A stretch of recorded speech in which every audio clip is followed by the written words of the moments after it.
안녕하세요 여러분, 우주TV의 티노입니다. 오늘 붙어볼 게임은 제가 개인적으로도 너무 좋아하고 소장하고 있는 샘 필립스의 중세 트릴로지 시리즈 중 서쪽 시리즈인 서쪽왕국의 건축가와 서쪽왕국의 성기사입니다. 물론 트릴로지인 만큼 서쪽왕국의 자작들까지도 영문판으로 출시가 되었지만 본 영상은 한글판 출시 기준으로 소개를 하고 있기 때문에 이 서왕건과 서왕성 비교만 다루도록 하겠습니다. 자, 우선 서쪽왕국 시리즈의 첫 번째 작품이면서 기본적으로 일꾼 놓기 메커니즘의 게임입니다. 일꾼 놓기 치곤 굉장히 풍족한 일꾼으로 시작을 하게 되는데 많다고 방심하면 안 되는 게 게임을 하다 보면 어느새 말들이 힘든 공사로 인해 죽기도 하고 음모에 의해서 일꾼들이 잡혀가기도 하면서 후반부에 일꾼이 마르는 수가 있습니다. 때문에 일꾼의 사용의 계획을 잘 세워서 진행을 해야 되는 게임인데요. 기본적으로 이 건축가라는 제목이 붙은 만큼 자원을 얻어서 해당 자원으로 건축 카드를 짓거나 보드에 있는 대성당을 건설하는 것이 주된 목적입니다. 특히 자원을 얻을 때는 일꾼을 놓았을 때 그 지역에 놓여진 나의 일꾼 수에 비례해서 자원을 얻기 때문에 처음에는 하나를 놓으면 한 개를 얻고 적은 자원을 얻지만 한 지역에 나의 일꾼들이 누적되어서 풍성하게 있을수록 내가 풍성한 자원을 얻게 되는 셈입니다. 그렇다면 누구나 자원을 찔끔찔끔 얻는 게 아니라 한 지역을 지속적으로 자신의 말을 추가 배치해서 자원 획득을 부풀리려 할 텐데요. 이때 이 서왕건만의 매력 포인트인 포획이라는 시스템에 주목할 필요가 있습니다. 한 액션 칸에 한 색상의 플레이어의 말이 많이 모이면 나라에서 약간 뭔가 불온한 낌새를 감지하는 거라고 할까요? 중심가라는 액션에 말을 두어서 특정 지역에 모여있는 한 색상 일꾼 전부를 잡아들일 수가 있습니다. 이렇게 포획된 말들은 자신의 게임판 위에 올려두고 나중에 구치소라는 액션 칸으로 가서 그 일꾼들을 교도소에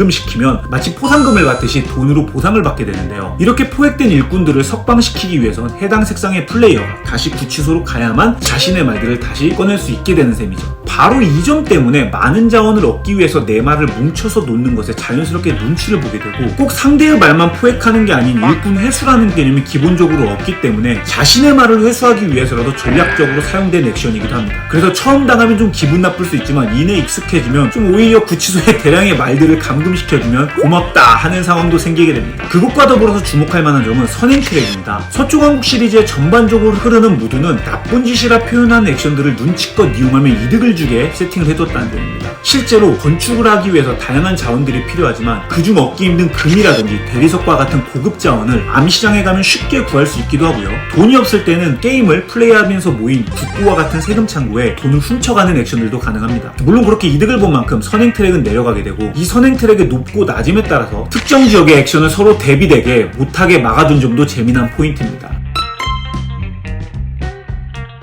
그래서 게임을 플레이하는 동안 자신의 상황에 유리하게 선행 트랙을 조절해서 플레이하는 게 중요합니다. 더불어 암시장 자리는 총 3자리가 있는데 이곳이 모두 차게 되는 경우나 혹은 후반에 길드 집회소의 특정 위치에 일꾼을 놓게 되는 경우는 암시장에 놓았던 일꾼들이 모두 교도소로 가게 되고 그 교도소에 누구의 말이 많이 감금되어 있는지 혹은 몇 개나 있는지에 따라서 페널티를 얻기 때문에 교도소에 내 일꾼들이 많이 갇혔지만 난 지금 충분히 운용할 수 있는 일꾼이 있어 라고 여유를 부리다간 큰 코를 다치게 됩니다. 그래서 전반적으로 많은 액션들이 눈치를 보면서 진행을 하게 되고 게임의 종료 방식 또한 길드 집회소의 인원이 인원수에 맞게 다 들어가면 종료되는 방식인지라 게임 플레이의 그 엔딩 타임이 좀 유동적입니다. 또 돌아가면서 일꾼을 놓고 패스하고 하는 방식이 빠르게 돌아가기 때문에 여러 명이 즐겨도 좀 딜레이가 크지 않고요. 일꾼 포획이라는 특정 액션 때문에 다인풀로 즐겼을 때 빛을 발하는 게임입니다. 그리고 이 서왕건은 본판 이외에도 장인의 시대와 환상의 걸작이라는 2개의 확장이 같이 출시가 되었는데요. 기본적으로 다양한 수습생의 카드라든지 건물 카드 및 고를 수 있는 개인 캐릭터가 늘어나는 것은 두 확장 모두 기본적으로 포함하고 있습니다. 다만 장인의 시대는 기본 일꾼이 아닌 장인 일꾼이라고 해서 2인분으로 액션을 쳐주는 큰 미풀과 함께 수습생을 강화시키거나 혹은 건물을 강화시킬 수 있는 제작 카드의 옵션이 추가로 생겼고요.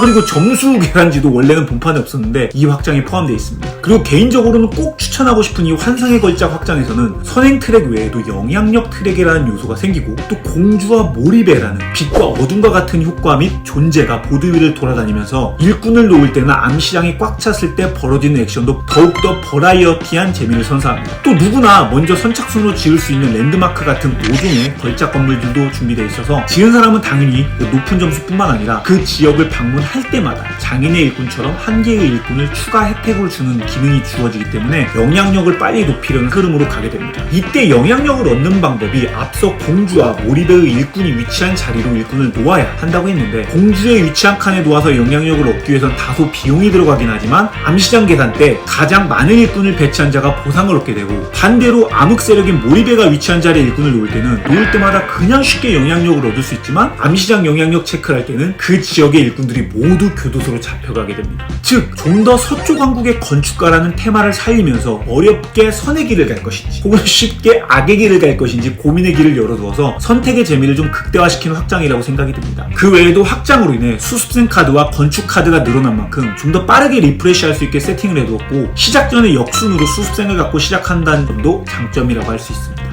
서왕권이 나온 후 본판 기준으로 1년 뒤 서쪽 시리즈의 2편격인 서쪽 왕국의 성기사가 출시됩니다. 역시 일꾼 놓기라는 핵심 메커니즘은 그대로 이어오고, 더불어 서왕권에도 존재했던 세금이라는 것과 그것을 몰래 빼돌릴 수 있다는 유혹의 포인트도 그대로 가져왔습니다. 다만 가장 큰 차이라고 한다면 일꾼을 놓는 고민의 속도입니다. 서왕권은 풍족한 일꾼의 수 때문에 편하게 다음 수를 좀 바로바로 생각했다면, 서왕성은 그것보다는 확실하게 줄어든 일꾼을 가지고 그 일꾼들의 색상 조합에 따라서 내가 수행한 액션들이 달라지기 때문에 재미난 조합의 고민과 함께 더 진지한 전략에 무게를 두었습니다. 더불어 놓는 일꾼이 줄어든 만큼 오를레앙의 톱니바퀴처럼 작업장을 개발해서 일꾼 놓는 칸 위치에 배치하면 영구적으로 일꾼이 차게 되는 기능 때문에 초반부터 내가 원하는 테크로 엔진을 만들어 조금씩 점점 박차를 가하는 느낌으로 즐길 수 있습니다. 그러면서 반대로 서왕권에서는 상대의 일꾼을 포획하거나 가두면서 생기는 소소한 인터랙션의 그런 점들이 서왕성에는 완전히 좀 사라지고, 기본적으로 액션을 수행하는 공간이 각자의 개인 보드로 바뀌면서 상대의 전략에 간섭을 덜하게끔 구조를 짜놓은 것도 확실히 다른 포인트입니다. 그리고 과거 서왕권이 확장 기준으로 선행 트랙과 영향력 트랙 이 두 가지만 존재했다면, 이제는 아예 확장을 포함하면 4개의 속성 트랙으로 확실하게 트랙 싸움으로 태클을 타게 구성을 해놓았으며, 각 트랙이 위에 도달할수록 얻는 점수도 물론 높아지지만 그로 인해서 수행하는 액션들의 제한도 풀리는 점은 마치 그 로렌초에서 무력 트랙을 높여 영토의 제한을 푸는 것과 같은 느낌을 느꼈습니다. 그리고 각 플레이어들마다 공통적으로 같은 종류의 성기사 카드 덱을 갖고 시작하는데, 본판 기준으로 3장을 뽑아서 확인해 그중 한 장은 이번 라운드에 사용하고 한 장은 다음에 다시 사용할 수 있게 덱 위로 올려놓고 한 장은 다시 맨 밑으로 넣어둬서 나중에 나오게 설계를 하게 됩니다. 이때 성기사 카드에는 각기 다른 특수 능력들과 더불어서 이번에 사용할 수 있는 일꾼들의 수와 색상이 그려져 있고, 앞서 말씀드렸던 그 속성 트랙 중 특정 속성을 일시적으로 높여주게 되므로 라운드 초반부터 어떤 성기사를 사용해서 내가 어떤 액션을 할 것인지에 대한 계획을 주도 면밀하게 해나가야 됩니다.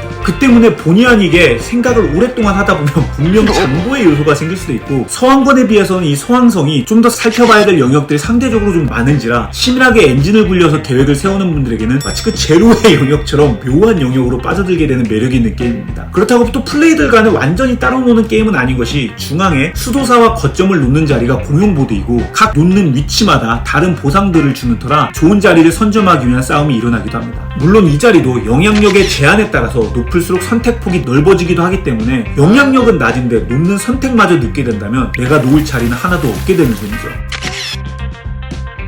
또 일꾼의 색이 5개인 터라 좀 더 여유를 주기 위해서 조커만이 있긴 한데, 이 조커는 어떤 일꾼 색이든지 커버는 되지만 범죄자라는 컨셉 때문에 말을 보유한 순간 의심 카드를 뽑게 되고, 그 의심 카드에 그려진 금화만큼 공용 보드의 세금에서 자신 앞으로 돈을 가져오게 됩니다. 물론 걸리지 않는다면 나름 좋은 일일 수 있지만, 서왕권의 암시장 재개장과 같은 요소처럼 중앙 보드에 놓은 세금이 다 떨어지는 순간 의심 카드를 가장 많이 보유한 사람은 핏 카드라는 페널티를 받게 됩니다. 자원이라고는 돈과 식량만 관리를 하면 되기 때문에 서왕권에 비해서 다양한 자원 관리를 하는 것은 아니라서 덜 복잡할 수 있겠지만, 오히려 자원 한계가 부족해서 아쉽게 턴을 미루거나 피해를 보는 그 타격감은 서왕권보다 더 묵직한 느낌입니다. 더불어 서왕성도 왕관의 도시라는 확장이 함께 출시가 되었는데요. 중앙 보드에도 일꾼을 놓으면서 액션을 수행할 수 있는 보드와 함께 새로운 외교력 트랙이 추가되어서 좀 더 관리해야 될 트랙의 집중도가 빡세지는 확장입니다. 협상이라는 추가 행동으로 인해서 셋 콜렉션이라는 요소가 추가되면서 점수 테크의 루트가 새로 추가되는 것은 분명 긍정적인 요소라고 생각합니다. 결국 트랙도 높게 올려야 되고 각종 개인판의 말들을 최대한 많이 제작해서 소위 그 해금을 할수록 많은 점수를 얻는 방식이라서 고득점을 얻는 방식이 자신의 고민 여하에 따라서 확실히 달라지는 부분이 있어서, 개인적으로 솔프를 좋아하시는 분들께는 그 서왕권보다는 서왕성이 좀 더 만족할 만한 게임이라고 생각이 듭니다.